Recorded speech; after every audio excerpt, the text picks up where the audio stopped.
எல்லாருக்கும் வணக்கம். இந்த வீடியோல நாம என்ன பார்க்குறோம்னா, அதாவது தமிழக வெற்றிக் கழக தலைவர் விஜய், அதாவது நடிகர் விஜய் அவர்கள் தன்னுடைய அரசியல் கட்சி ஆரம்பிச்சு கிட்டத்தட்ட 3 ஆண்டுகளுக்கு மேலாகுது. 3 ஆண்டுகளுக்கு மேலாகியும் தன்னுடைய மக்கள இதுவரைக்கும் போயிட்டு சந்திக்கவே இல்லன்ற ஒரு உண்மையான விஷயமும் வெளியாயிருக்கு. ஸோ அப்படி என்ன பண்ணியிருக்காரு அப்படின்னு சொல்லிட்டு நம்ம இந்த வீடியோல தெளிவா பார்க்க போறோம். ஸோ எல்லாரும் வாங்க இந்த வீடியோக்குள்ளார போலாம். Let's get into this video. So இப்ப என்ன சொல்றாங்கன்னா, தமிழக வெற்றிக் கழக தலைவர் விஜய் வந்து பார்த்தோம்னாக்க, இன்னைக்கு ஒரு செயலி வந்து வெளியிட்டிருக்காரு. அதாவது ஆப் வந்து வெளியிட்டிருக்காரு. இந்த ஆப் மூலமா மக்கள் தங்களுடைய கருத்துக்கள பகிர்ந்து கொள்ளலாம், பகிரலாம் அப்படின்னு சொல்லிட்டு நெறைய விஷயங்கள இந்த ஆப்ல ஃபீச்சர்ஸாவே கொண்டு வந்திருக்காங்க. என்ன ஒரு விஷயம்னா, மக்கள் கருத்துக்கள மக்களிடத்துல போய் கேட்கணும். அதாவது மக்கள் பிரதிநிதிய அமைச்சு அவங்கள போயாவது கேட்க வைக்கணும். அத விட்டுட்டு ஆப்க்கு இது எல்லாமே வந்து யங்ஸ்டர்ஸ கவர் பண்றதுக்கான விஷயமா இருந்தாலும், மக்கள் கிட்ட போயிட்டு ஒரு ஆப் சேரணும்னா, அதாவது மக்கள் கிட்ட போயிட்டு ஒரு கருத்துக்கள் சேரணும்னா, அதுக்கு தலைவன், அதாவது அந்த கூட்டத்தினுடைய தலைவன் வந்து தன்னுடைய கருத்துக்கள மக்களிடத்துல சொல்லணும். அப்படின்றது ஒரு காமனான விஷயம். இது எல்லாருக்குமே தெரியும். ஆனா என்ன நடந்ததுன்னா, நமக்கு முன்னாடியே தெரிஞ்சபடி கரூர்ல நடந்த சம்பவம் திருப்பி நடக்கக்கூடாது அப்படின்றதுனால, தமிழக வெற்றிக் கழக தலைவர் விஜய் அவர்கள் ஒரு ஆப் ரெடி பண்ணி அத மக்கள் கிட்ட கொண்டுட்டு போய் சேர்க்கிறாருன்றது ஒரு உண்மையான விஷயம். ஆனா, எவ்வளோ நாளைக்கு அவரு இப்படியே செய்வாரு அப்படின்ற ஒரு கொஸ்டின் மார்க் இருக்கு. அதாவது மக்கள வந்து அவரு சந்திச்சு வந்தாகணும். அதாவது அவர் ஏற்கனவே ஒரு பிளாக் ஸ்குவாட் வச்சிருக்காரு. அவரு மிகவும் பாதுகாப்பான முறையில மக்கள வந்து சந்திக்கிறாரு. அதுபோல மக்களுக்கும் மிகவும் ஒரு பாதுகாப்பான சூழ்நிலையை ஏற்படுத்தி குடுக்க வேண்டியது தான் ஒரு தலைவனோட ஒரு வேலையே. அவரு ஏன்னா ஆட்சி அமைக்க போறவரு, ஆட்சி அமைக்கணும் அப்படின்னா, தன்னுடைய மக்கள வந்து சரியான முறையில பாதுகாக்க வேண்டியது அந்த தலைவனுடைய கடமை அப்படின்னே நாம சொல்லலாம். ஆனா இத விட்டுட்டு இவரு என்ன பண்றாருன்னா, மக்களையே சந்திக்காம வீட்ல இருந்து ஒரு போஸ்ட் போடுறதா இருக்கட்டும், ட்வீட் போடுறதா இருக்கட்டும் அப்படின்னு சொல்லிட்டு நான் இதெல்லாம் வந்து தமிழக வெற்றிக் கழக தலைவர் விஜய் அவர்கள எந்த காரணத்துக் கொண்டும் அவர தாக்க விரும்பல. ஆனா ஒரு உண்மையான விஷயத்த நான் சொல்ல வரேன்.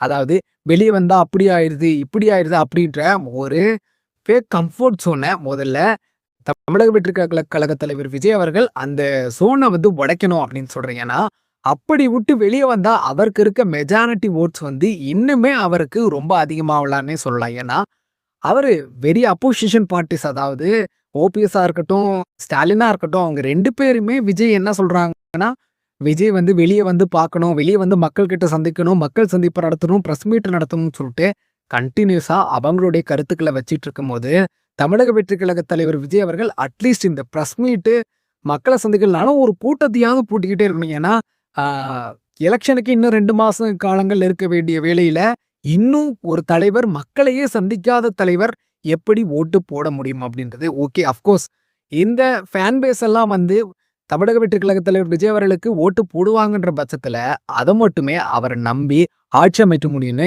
எந்த விதத்திலும் சொல்ல முடியாது. ஏன்னா, அது ஒரு உண்மையான விஷயமும் கூட. அத நம்ம என்னைக்குமே மாத்த முடியாது, மறுக்க முடியாது.